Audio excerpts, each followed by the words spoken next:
Alright, guys. Asus Rampage IV Extreme motherboard. It's about to get real up in here. Yeah, it's Eric, Megatech PC here. I didn't plan on doing these videos, unboxings. You guys have seen plenty of Rampage IV Extremes unboxed, I'm sure, if you're into that, and if you're not, then you're not going to be watching this video anyway, so it doesn't really matter. But, I thought I'd just take the time to sort of go over some of the points of this motherboard with you and my thinking on why it's going to be good for me. So anyway, let's crack on here. It's a nice box that comes in here. It's got the little Velcro there, and then let's see what they have on here. A lot of stuff that I'm probably not going to use, but is really neat anyway. The OSD Tweak It here is pretty neat stuff. I don't know that I'm going to be using it. I kind of prefer to do my tweaking in the BIOS, but the thinking behind this is that this right here, which I'll show you when I open this up, plugs into your video card, and then you plug your monitor into the other side. And what it does is it overlays the parameters that you can tweak on the screen, even in Windows. So say you want to change your voltage on the fly, or your multiplier, or your strap, or any of that stuff, you can do in Windows in real time, which is really neat.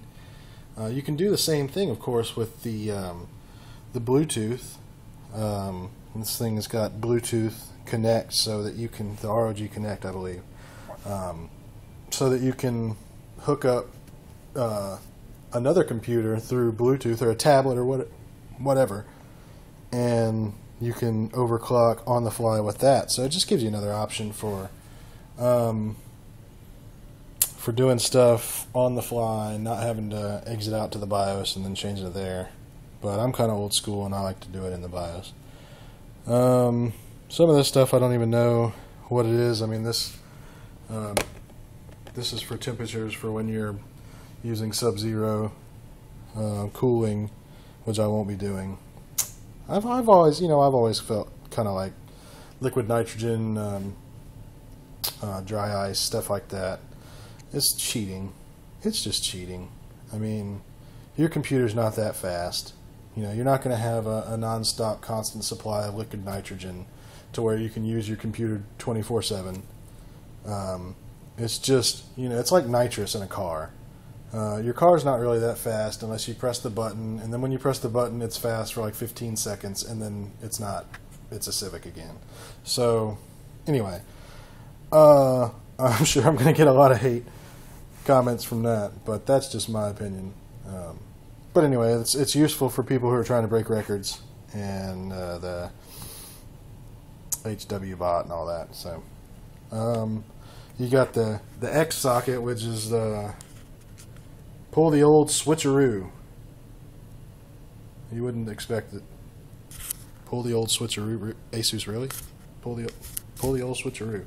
Yeah, it's just if you have a cooler from 1366, it'll work with 2011 pretty simply, and everything's included in this motherboard for it. I'm just rambling now.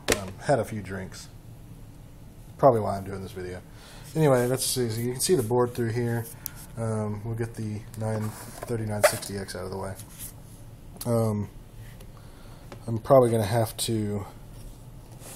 I don't think there's any way I'm going to be able to open this live here, because I'm holding the camera. Yeah, well, it looks like it opens from down here. It's got, interestingly, the box is in English, German, French, Italian, Portuguese, and Spanish, and Russian. Oh, don't let me forget the Russians. It is also in Russian, which is always good. I mean, you always want your motherboard boxes to come with Russian, because they sell them in Russia. I guess. I'm sure they do. Yeah, I really am rambling at this point. We're just going to do the old drop it out of here. Hopefully that's not too... it didn't seem very gentle, but it'd be alright. I'm coming from a Sabertooth, which is, you know, tough.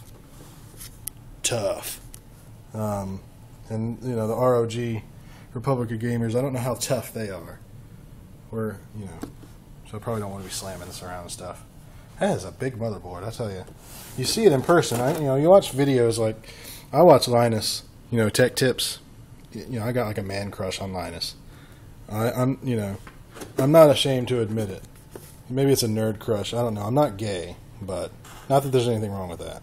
But anyway, that is a big motherboard. It doesn't seem that big when you see it in the videos. Was my original point, and now I don't know. I don't even know what I'm talking about. But we'll get back to that. I don't think anybody's probably watching this anymore at this point. Okay. There is the OC key. That's what I was talking about. That is it.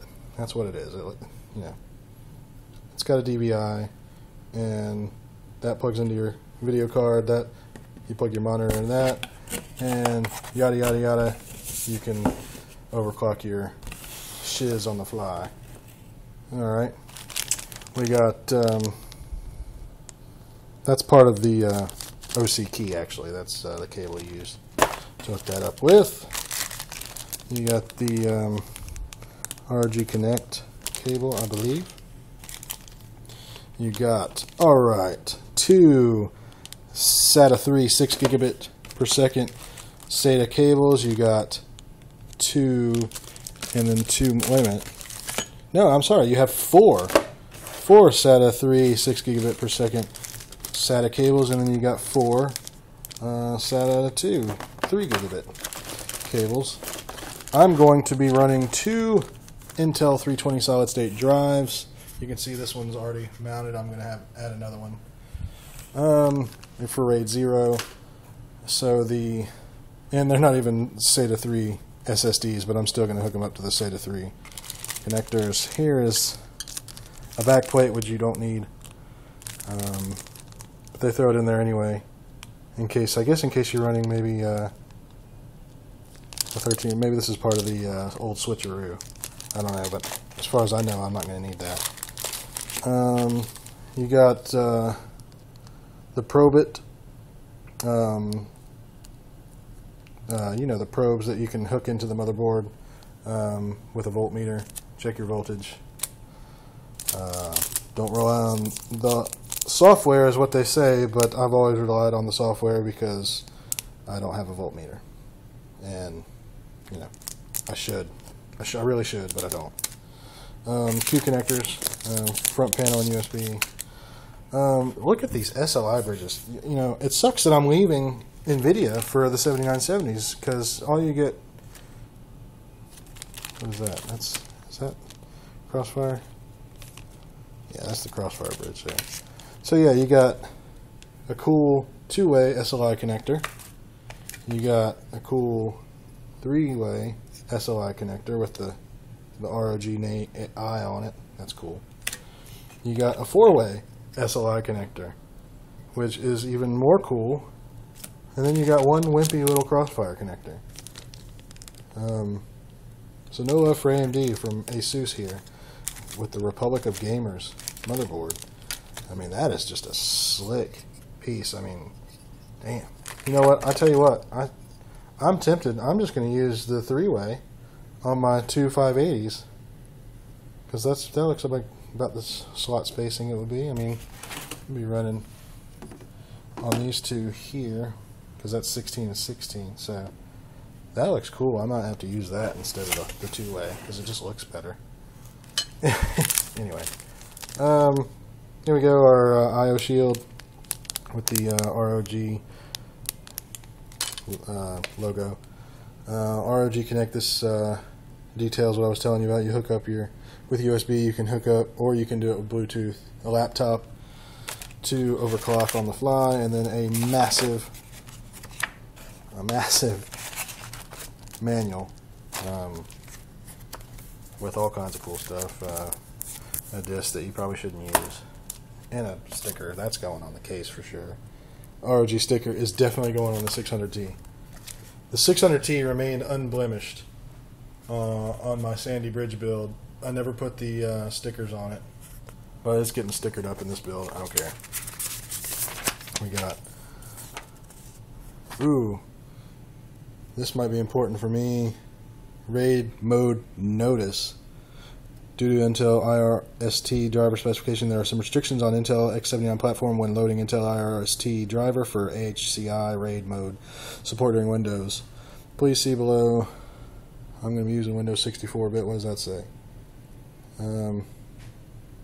When BIOS is set to RAID mode, it is necessary to load IRST driver from USB floppy drive during OS. What? For details, please refer to create a RAID driver disk. Okay, so I'll definitely have to look through that. I thought it was going to be simpler than that, but maybe not. Nothing is probably going to be simple about this build. Be my guess. So anyway, that's the stuff in the box. You don't need to see a manual or a disc or any of this other stuff. I've explained everything that's in here and what it does and why it's there and what I'm going to do with it. My wimpy crossfire bridge. Okay, so on to the good stuff, the motherboard. Just toss this out of the way, not toss, obviously. Oh, that kind of got tossed anyway. Yeah, we need to put this in a safer place. How about right there? That looks spectacular. Okay, here's the board. Take this plastic piece off and just go over the finer points here. You got a 4-pin CPU connector next to an 8-pin CPU connector, power. You got 8 DIMMs. I'm going to use 4 of them, but it will hold up to 64 gigabytes of memory, which is really just stupid. I mean, it would be, it's great. You could run a RAM disk for your OS and it'd just be crazy fast, but I'm not going to be doing that. Pull this open here a little bit more so we can see. You got the post codes digital display right there. You got CPU fan connector, another CPU fan connector, the on-off switch there. You got the power and reset buttons. You've got these. You can turn the PCI lanes on and off. You got MMOK. You got the 24-pin power for the motherboard. USB 3.0 with another fan. No, that's not a fan. What is that? Yeah, it is a fan. No, it's not. I don't know what that is. Oh, here's your voltage point checks. You can check your voltages. There's that thing for liquid cooling that's cheating. You got, I believe you only have 2 SATA 3 plugs for off the Intel chipset, and then you got 2 more off of a third-party chipset, and then 4 SATA 2. You got a cool fan here, keeping things cool. Look at that heat pipe. The heat pipe goes down here to there, to that heat sink, and then over to this heat sink, and then all the way to this heat sink. You can tell with all the memory slots, this is going to be kind of a tough board to keep your VRMs cooled, but they look like they try to do as good as they can anyway. We got a BIOS switch here, front panel, another USB 3, 2 USB 2s, another fan, and another fan. Lots of fans. That's awesome. You got all these PCIe lanes here. We got, I believe the way it works is it's, if you're using 1, it's 16x, 2, it's 16x, 16x, 3, it's 16x, 8x, 8x, and 4, it's 8x, 8x, 8x, 8x, I believe. And I'm going to be running the Lightning in 16 and 16, and the 7970s in 16 16. And you also have auxiliary power to the PCIe slots, which is good. I believe that's, is that HD audio? Yeah. So yeah, there's a lot of stuff on this board. It's pretty tricked out, and there's a lot of plastic on it too. So if you get one of these, make sure you pull those off before you start your computer up. And that's about it. That's all I want to say. I'm going to stop rambling now, and nobody's watching at this point anyway, so I can say anything I want to. Yeah. I'll talk to you guys soon.